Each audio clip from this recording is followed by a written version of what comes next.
मित्रों नमः संस्कृताय। मैं शिव मिश्र, केंद्रीय संस्कृत विश्वविद्यालय लक्ष्मणपुर परिसर से शास्त्री शिव मिश्र यूट्यूब समूह में आप लोगों का हार्दिक स्वागत अभिनंदन करता हूं। मित्र, आज हम सभी लोग नेशनल एबिलिटी टेस्ट अर्थात राष्ट्रीय पात्रता परीक्षा इकाई चतुर्थ पुराण के विषय में हम लोग परिचर्चा करेंगे। जो पुराण का टॉपिक लगा हुआ है अर्थात 73 कोर्ट में जो चतुर्थ टॉपिक है, जो चतुर्थ इकाई है, उसमें पुराण इतिहास के विषय में परिचर्चा किया गया है और पाठ्यक्रम में भी लगा है। तो आज हम पुराण इतिहास के बारे में जो ये अष्टादश पुराण है उन विषयों में चर्चा करेंगे, उनके बारे में हम थोड़ा बहुत जानकारी प्राप्त करेंगे। तो आइए आप सभी लोग देखते रहिए शास्त्री शिव मिश्र यूट्यूब समूह को।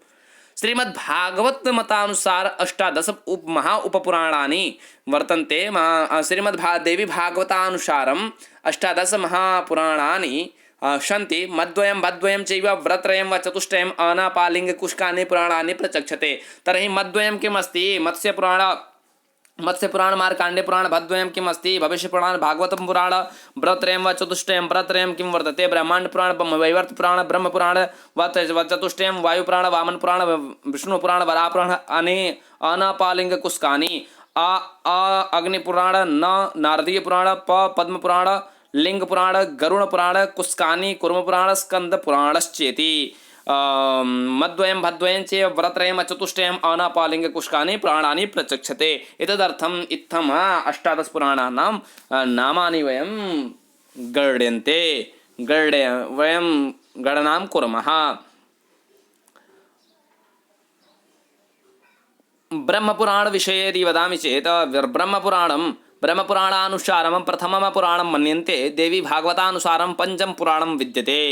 श्लोक संख्या विषय यदि जानीमः 10 सहस्राणि श्लोक अर्थात 10,000 श्लोक हैं। अध्याय 245 अध्याय हैं। तत्र पूर्व भाग में 57 अध्याय हैं, उत्तर भाग में 155 अध्याय हैं। वर्ण विषय के यदि बारे में चर्चा करें तो अस्मिन् पुराणे उत्कल प्रांते स्थिति जगन्नाथ क्षेत्र महात्म्य सृष्टि विषय वर्णन, मार्कांडेय चरितम, पर्वत्या आख्यानम, चंद्रवंश सूर्यवंशयोः संक्षिप्त विवरणम, गौतमीय गंगा प्रभृतीनां नदीनां वर्णनं च दृश्यते। यदि इस पुराण के विषय में यदि चर्चा करें तो ये उत्कल प्रांत अर्थात उड़ीसा के बारे में इस पुराण उड़ीसा क्षेत्र का वर्णन इस पुराण में प्राप्त होता है। जगन्नाथ, विशेषतया जगन्नाथ क्षेत्र का महात्म्य इसमें प्राप्त होता है। सृष्टि विषयक वर्णन इसमें प्राप्त होता है। मार्कांडे द्वारा चरित पार्वती का आख्यान जो है वो प्राप्त होता है। चंद्रवंश सूर्यवंशी राजाओं का संक्षिप्त विवरण प्राप्त होता है। गौतमी गंगा प्रभृतीनां नदीनां वर्णनं च दृश्यते। गौतमी इत्यादि गंगा इत्यादि नदियों का वर्णन यहाँ पे प्राप्त होता है। रचना काल के बारे में यदि चर्चा करें तो त्रयोदश अर्थात 13वीं शताब्दी में इसको विद्वान लोग स्वीकार करते हैं। पद्म पुराण के विषय में यदि चर्चा करें तो देवी भागवतम मार्कांड पुराणम द्वितीयं मन्यते। देवी भागवतम मार्कांडेय पुराणम द्वितीयं मन्यन्ते एवं पद्म पुराणं च चतुर्दशम स्वीकरोति। अर्थात देवी भागवत के अनुसार मार्कांडे पुराण को द्वितीय पुराण मानते हैं, लेकिन पद्म पुराण के अनुसार पद्म पुराण को चतुर्दश स्वीकार भी करते हैं। तो श्लोक संख्या के विषय में यदि चर्चा करें तो 55,000 श्लोक हैं और जिसमें 641 अध्याय हैं। पद्म पुराण खंडेन विभक्तः वर्तते। सृष्टिखंड, भूमिखंड, स्वर्गखंड, पातालखंड, उत्तराखंडश्चेति। क्या पुराण खंड के विषय में यदि चर्चा करें तो इसमें कई खंड हैं। तो जैसे सृष्टिखंड पूछ लेगा, सृष्टिखंड कस्मिन् पुराणे वर्णितम्, सृष्टिखंडस्य केन पुराणेन संबद्धः। तो सृष्टिखंड का किस पुराण से संबंध है? तो पद्म पुराण से संबंध है। तो इसलिए खंड के विषय में यदि चर्चा है तो सृष्टिखंड, भूमिखंड, स्वर्गखंड, पातालखंड, उत्तराखंड, इस प्रकार से 5 खंडों में विभक्त पद्म पुराण है। सृष्टिखंड के विषय में यदि चर्चा करें तो हिरण्मय पद्मस्योत्पत्ति वृत्तांतं तथा विश्वोत्पत्ति ही विस्तार पूर्वकम वर्णनम। कहें हिरण्मय पद्म की उत्पत्ति का वृत्तांत और विश्व उत्पत्ति का विस्तार पूर्वक वर्णन सृष्टिखंड में प्राप्त होता है।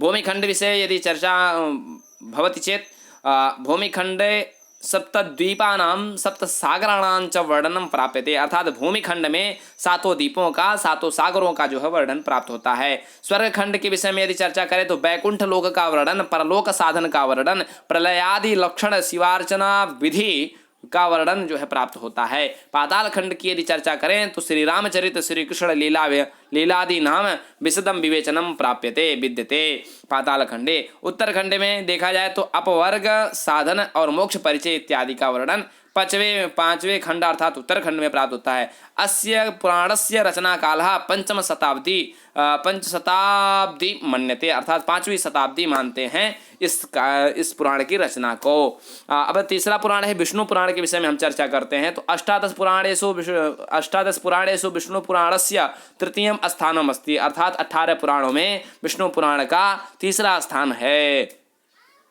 देवी भागवते पुराणमिदं नवम पुराणम मन्यते, देवी भागवत के मतानुसार विष्णु पुराण को नवा पुराण मानते हैं। श्लोक संख्या के विषय में यदि चर्चा करें तो 23,000 श्लोक है। विष्णु पुराण के भाग 2 हैं, पूर्व भाग और उत्तर भाग, लेकिन अधुना केवलम पूर्व भागम उपलभ्यते, अभी क्या है पूर्व भाग ही की उपलब्धता है। अस्मिन् पूर्व भागे षडंशाः सन्ति, येषु प्रथमे अंशे 12 द्वितीये अंशे 16, तृतीये अंशे 18, चतुर्थ अंशे 24, पंचमे अंशे 37, षष्ठे अंशे 8 संकलयाः 1,620,100 अध्यायाः सन्ति। अर्थात एकस्मिन् पूर्व भागे 6 अंश होते हैं। एक पूर्व भाग में 6 अंश हैं। प्रथम अंश में 22 अध्याय, द्वितीय अंश में 16 अध्याय, तृतीय अंश में 18 अध्याय, चतुर्थ अंश में 24 अध्याय, पांचवें अंश में 36 अध्याय और छठे अंश में 8 संकलनों के अनुसार 126 अध्याय हैं।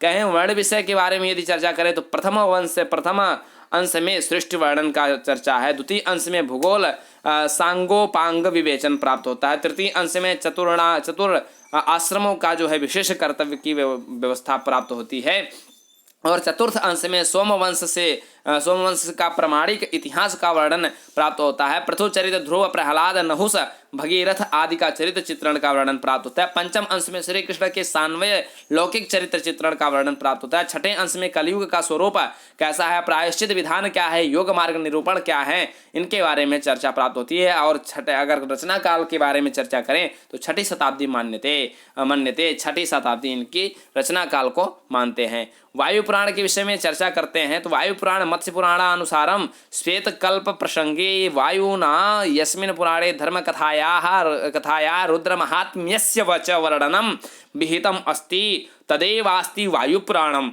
श्लोक संख्या के विषय में यदि चर्चा करें तो 24,000 श्लोकों का वर्णन वायु पुराण में प्राप्त होता है। यह महापुराण क्या है, चतुर्थ पुराणम कथ्यते, इसको 4 पुराण भी कहते हैं। इदम चतुर्षु पादेषु विभक्तम अस्ति, यह 4 पादों में विभक्त है। पहला प्रक्रिया पाद, दूसरा अनुषंग पाद, तीसरा उपोद्घात पाद और चौथा उपसंहार पादश्चेति। वर्ण विषय के बारे में यदि चर्चा करें तो आरंभे अनुक्रमणिका वर्णनानंतर ऋषीणां पुराण विषयकः प्रश्नः पुराण कथानुक्रमः 12 वार्षिक सत्र निरूपणं ब्रह्मांडस्योत्पत्ति प्रलय विवेचनं व्यास संशयापनोदनं भौगोलिक विवरणं तीर्थ महात्म्यम संगीत शास्त्र सामान्य परिचयः इत्यादयः विषयाः दृश्यते। रचना काल विषये चर्चां कुर्मः। 4th शताब्दी मन्यते।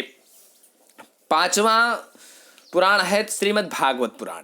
श्रीमद्भागवत पुराण की चर्चा करके इस वीडियो में विराम लेंगे, फिर आगे की चर्चा आपको डिस्क्रिप्शन में लिंक मिल जाएगी, उसमें हम चर्चा करेंगे।